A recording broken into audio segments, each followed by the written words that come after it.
वो बहुत सोगवार थीं। लरजते हाथों में पकड़ी तस्बीह के दाने मुसलसल गिराती बहुत कर्ब भरे मान से कह रही थीं, आप अल्लाह का नाम लेकर जाएं, मुझे यकीन है ये बाबा जान के खिलाफ कोई साजिश है। अल्लाह हमें रुस्वा नहीं करेगा। उसने इनके यख होते बूढ़े हाथ थाम लिए। खुदा करे ऐसा ही हो। वो इसके हाथ पकड़े धीरे धीरे गाड़ी की तरफ कदम बढ़ाने लगी। आप इतनी बेयकीन क्यों है बीबी जान? मैं तो बेयकीन नहीं हूँ। तू तो हमेशा से पुरयकीन है। तेरी जैसी उम्मीद और तवक्कल मैं कहाँ से लाऊं? वो उनके सहारा देकर गाड़ी में बिठाने लगी। आप अल्लाह से तवक्कल मांगे, वो आपको दे देगा। आप इससे यकीन मांगे, वो आपको वो भी देगा। तो मेरे लिए, जहांगीर के लिए, सबके लिए दुआ करना महरमा। वो अंदर बैठ चुकी थी। महरमा इनके खुले दरवाजे के साथ खड़ी थी। मैं तो हमेशा दुआ करती हूँ, बस अब बेफिक्र होकर जाएं। पीछे हवेली तेरे ज़िम्मे है, मेरे बाद भी तो तूने ही हवेली और गांव के मामलात संभालने हैं। जहांगीर तो 2-3 माह बाद ही इधर चक्कर लगा पाता है। मेरे बाद तो तू ही दादी की सरदारनी होगी महरमा। इतना आगे की फिक्र ना करें, अल्लाह बेहतर करेगा। इसने नरम मुस्कुराहट के साथ दरवाज़ा बंद किया। बंद शीशे के इस पार बीबी जान का ज़ईफ़ मुज़महल चेहरा दिखाई दे रहा था। वो पीछे हट गई। ड्राइवर गाड़ी रिवर्स करने लगा। पहिए पीछे को जाने लगे। धूल का एक गुबार उड़ा। इसके पीछे कहीं बीबी जान का चेहरा गुम हो गया। गाड़ी बाहर निकल गई। आहिस्ता आहिस्ता गर्द छटने लगी। महरमा सतून से टेक लगाए सोचती निगाहों से खुले गेट को देखने लगी। क्यों सब मुजरिमों की तरह मुझसे आकर सफाइयाँ मांगते हैं? शहला का तो किस्सा ही अलग है, मगर आप बीबी जान, आप तो मेरा यकीन कर लेती। इनके सामने सोफे पर बैठे जहांगीर बिल्कुल टूटे फूटे लग रहे थे। इनकी निगाहों में बेहद शिकवे थे। अगर यही बात है तो वो लड़की क्यों इतने कॉन्फिडेंस से डीएनए टेस्ट की बात कर रही है? बीबी जान में सिर्फ शक के बायस ये सब नहीं कह रहा। कहीं ना कहीं दाल में कुछ काला तो है। सामने वाले सोफे पर टांग पे टांग रखे बैठी शहला जहांगीर तड़प कर बोल उठी। जवाबन जहांगीर ने एक शोलेबार निगाह इन पर डाली। मेरा बाप भी नहीं कराएगा डीएनए टेस्ट। देखा बीबी जान, अगर ये इतना ही पारसा है तो टेस्ट क्यों नहीं करवा लेता?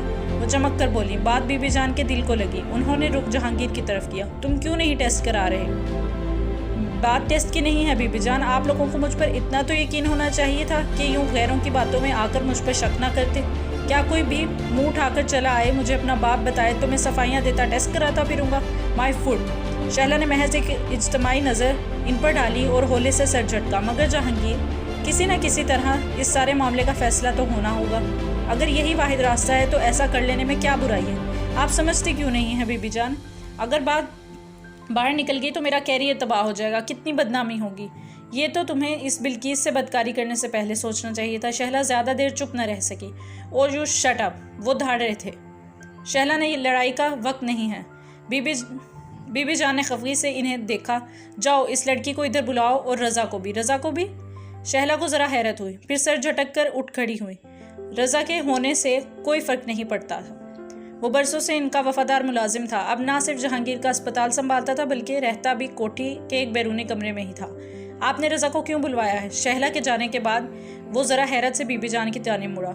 वो हमारा राजदार है जहांगीर। अगर वो तुम्हारा टेस्ट करे या करवाए तो बात कभी बाहर नहीं निकलेगी। बोलो, अब भी तुम्हें कोई एतराज़ है? उन्होंने कुछ कहने के लिए लब खोले, फिर भींच लिए। अलबत्ता चेहरे पर नागवारी बिखर गई थी। हेल की टिक टिक की आवाज़ आई तो बीबी जान ने देखा शहला वापस आ रही थी। इनके पीछे एक लड़की थी, सादा से लिबास पर मलबूस, शफाफ चेहरा और बड़ी बड़ी आंखें। वो डरी सहमी या घबराई हुई नहीं लगती थी, बल्कि इसके चेहरे पर खासा एतमाद था। उन्होंने इसकी बड़ी बड़ी आंखों पर गौर करके देखा। वो बड़ी थी, स्याह थी, मगर वो जहांगीर की आंखों जैसी नहीं थी। महरमा ठीक कहती है, इस दुनिया में बहुत सी लड़कियों की बड़ी बड़ी आंखें और स्याह आंखें होंगी। इससे सब वो बाबा जान की बेटी नहीं बन जाती। बैठो लड़की। उन्होंने रोबदार मगर रूखे अंदाज में मुकाबले सोफे की तरफ इशारा किया। वो खामोशी से सोफे पर आ बैठी और अब जैसे मुंतज़िर निगाहों से बीबी जान को देख रही थी। वो वाकई जहांगीर की आंखें नहीं थीं। तुम जानती हो हमारे कानून में इस तरह का बहुतान सज़ा क्या है?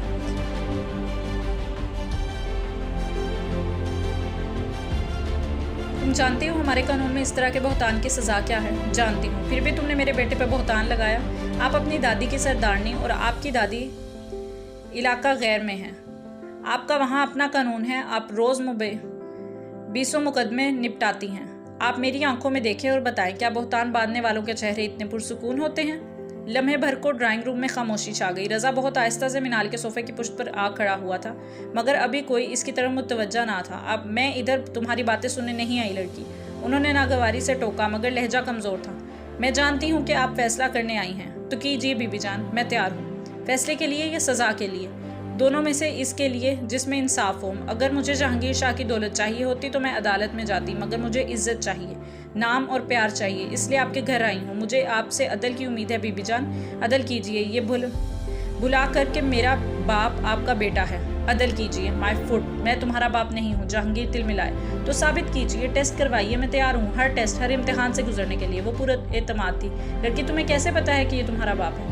अगर इसके और तुम्हारी माँ के दरमियान कुछ था भी तो वो तुम्हारी पैदाइश से कबल था।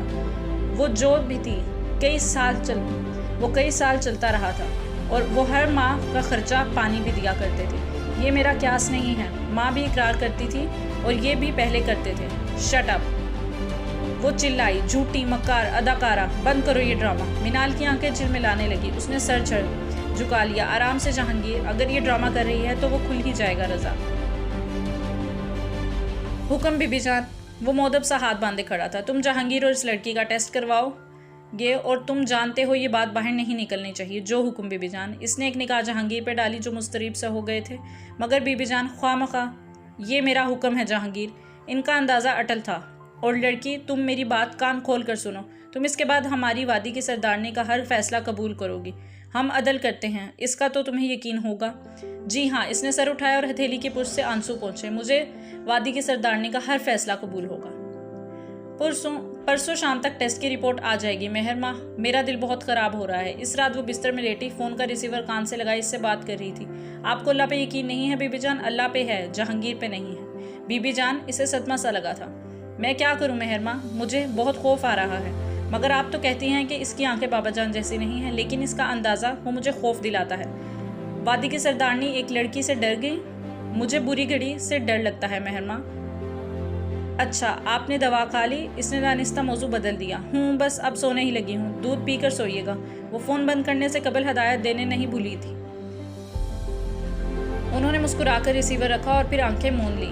चंद सानिये ही हरगिज़ गुजरे थे कि इनके कमरे का दरवाज़ा होले से खुला। ज़रा दर से जहांगीर ने अंदर झांका। वो बेखबर सो रही थी। उन्होंने दरवाज़ा इसी आहिस्तगी से बंद कर दिया। राहदारी के दूसरे सरे पर गेस्ट रूम था, जिसमें बहुत करीबी मेहमान ही ठहराए जाते थे। वो बेआवाज़ कदमों से चलते इस तक गए और बिना दस्तक के दरवाजे खोला। मिनाल आईने के सामने खड़ी बालों में ब्रश फेर रही थी। आहट पर चौंकी और पलटी। आप? इस हैरत से झटका लगा था। हाँ मैं, उन्होंने सर लहजे में कहते दरवाज़ा बंद किया और एक हकारत भरी निगाह इस पर डालकर कुर्सी पर बैठी। सामने और मुझसे बात करो। वो ब्रश रखकर धीरे धीरे चलती इनके सामने आ खड़ी हुई। जी, कितने पैसे चाहिए तुम्हें? बोलो। इन्होंने हाथ में पकड़े चेक बुक खोली और कलम का ढकना उतारा। तो आप मुझे खरीदने आए हैं? बकवास बंद करो। मुझे मेरी माँ के सामने जलील करके तुम्हें क्या मिला? अब अपना ये तमाशा ख़त्म करो। जो रकम चाहिए इसमें भर लो और अपना बोरिया बिस्तरा समेट कर दफान हो जाओ। लेकिन अभी तो डीएनए टेस्ट की रिपोर्ट भी नहीं आई। भाड़ में गया डीएनए टेस्ट। मैं नहीं मानता किसी टेस्ट को, मगर दुनिया मानेगी और आपको भी मानना पड़ेगा। वो निडर होकर कह रही थी। अपनी कीमत बताओ। बेटी तस्लीम कर लें। इससे ज़्यादा मुझे कुछ नहीं चाहिए। माय फुट, नहीं हो तुम मेरी बेटी, कुछ नहीं लगती तुम मेरी। वो पैर पटकते खड़े हो गए। अब मैं भी देखता हूँ तुम क्या कर सकती हो। मेरी बीवी ने मेरे हाथ बांध रखे हैं, वरना मैं तुम्हें अपनी कुत्तों के आगे डाल देता। एक गसीली निगाह इस पर डालकर वो बाहर निकल गए। उफ, मिनाल गहरी सांस लेती बेड पर गई। वो हाथ में मोबाइल पकड़े कोई बटन दबा रहा था। टू टू की आवाज़ खामोश लाउंज में गूंजने लगी। इसने फ़ोन कान से लगा लिया। तीसरी घंटी पर कॉल उठाई गई। अस्सलाम वालेकुम। मेहरमा की आवाज़ किसी जलतरन की तरह थी।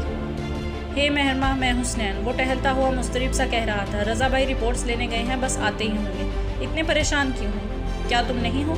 यहाँ हम इंतज़ार की सूली पर लटके हुए हैं। सब ड्राइंग रूम में बैठे हैं। बस मैं साइड पर आकर तुम्हें कॉल कर रहा हूँ। क्या एक टेस्ट से सब पता चल जाएगा? हाँ मेहरमा, रज़ा भाई ने यकीन दिलाया है कि सब पता चल जाएगा, मगर मुझे बहुत घबराहट हो रही है और ग्रैनी तो बहुत ही ज़्यादा परेशान है। ओहो, तुम इन्हें तसल्ली दो। वो हस्बे तवक्का परेशान हो गई।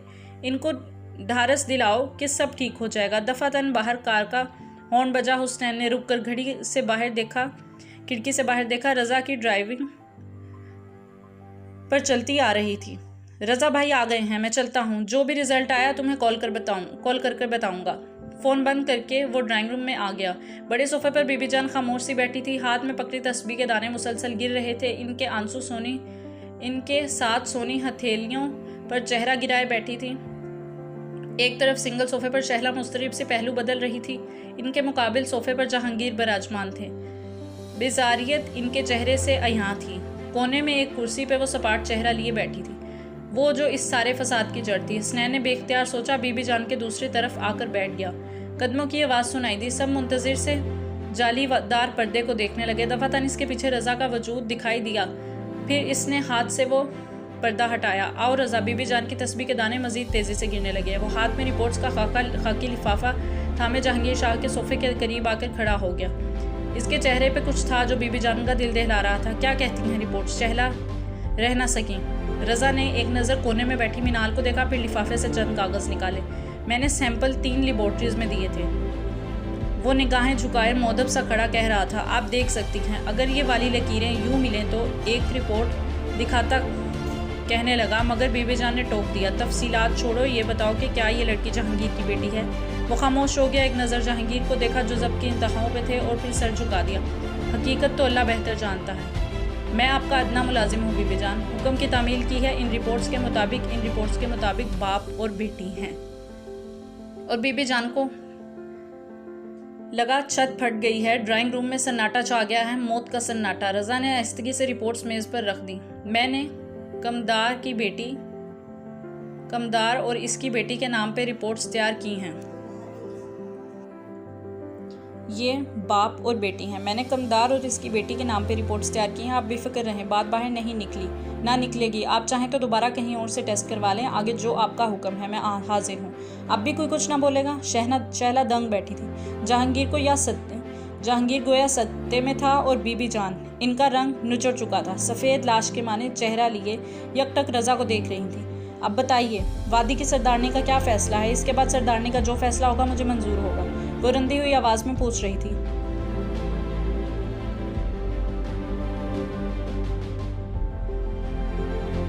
आई हेट यू पापा, आई हेट यू। दफातन सोनी उठी और चिल्लाई और हिचकिचाती रोती बाहर निकल गई। जहांगीर अभी तक सख्ते में था। शहला भी कुछ कहने के काबिल नहीं रही थी। हसनैन भी गुमसुम हो गया था। बताएं बीबी जान, सरदारनी का क्या फ़ैसला है? बीबी जान ने आहिस्ता से निगाहों का जाविया इसकी तरफ मोड़ा। जुमे को हवेली में बात होगी। परसों जुमा है, फैसला हवेली में होगा। तुम सब और ये लड़की सब चलने के लिए तैयार हो जाओ।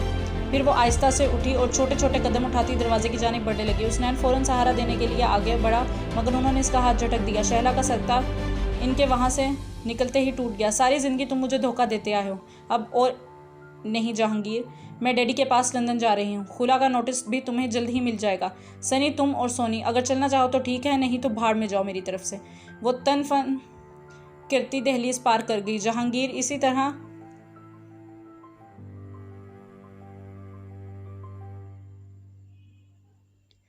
इसी तरह बेहिस हरकत बैठे थे। हुसनैन आहिस्ता से वहां निकल आया और मेहरमा को फ़ोन मिलाया। क्या बना हुसनैन? वो बेताब मुंतज़िर बैठी थी। सब तबाह हो गया मेहरमा, सब खत्म हो गया। इसकी आवाज़ रंधने लगी थी।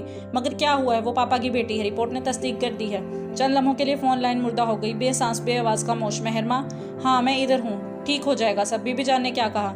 जुमे का फैसला होगा, ये घर का मामला है, घर में ही हल होगा। मीनाल ने कहा है कि वो वादी की सरदारनी का हर फैसला कबूल करेंगी।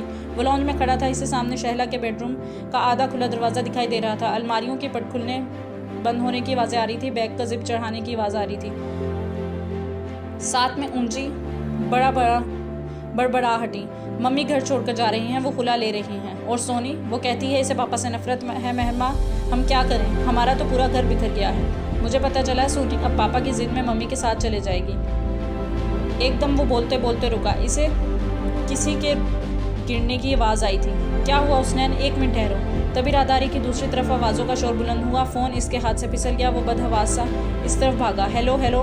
मेहरमा परेशानी से इसे पुकार रही थी। बेचैनी से बरामदे में टहलते इसके पैर शिल हो गए, मगर वो सीने पे बाजू बांधे मुसलसल टहल रही थी। सफ़ेद गर्म शॉल सर पर थी और हाथ में तस्बीह। इसके लब साथ ही बिल कर रहे थे। हसनैन से इसकी फिर बात नहीं हो पाएगी। बाबा जान को फ़ोन करने की इसकी हिम्मत ना पड़ी। सोनी का मोबाइल ऑफ था। बस एक रज़ा से बात हुई थी जिसने कहा हम शाम तक हवेली पहुंच जाएंगे। कहकर फ़ोन बंद कर दिया। शाम की नीलाटें गहरी होने को आई थी।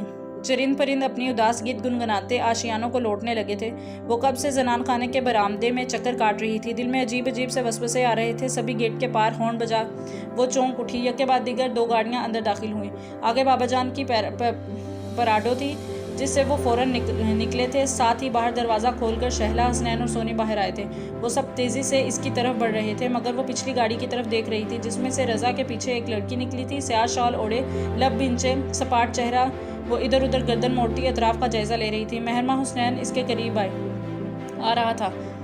इसके चेहरे पर सदियों की थकन थी और एकदम, बिल्कुल एकदम इसे किसी अनहोनी का एहसास हुआ। हसनैन बीबीजान कहाँ है? इसे अपनी आवाज़ किसी कुएं से आती सुनाई दी थी। इसी पल खुले गेट में एक सफ़ेद एम्बुलेंस दाखिल हुई। वो सनसी हो गई। मेहरमा बीबीजान फोत हो गई, मेहरी बीबीजान फोत हो गई हैं। वो रो रहा था। वो पत्थर का बुत बनी एम्बुलेंस को देख रही थी जिससे जहांगीर और रज़ा स्ट्रेचर निकाल रहे थे। मेहरमा ग्रैनी। सोनी रोते हुए इसके गले से आ लगी। वो यकटक बिना पलक झपके स्ट्रेचर को देख रही थी।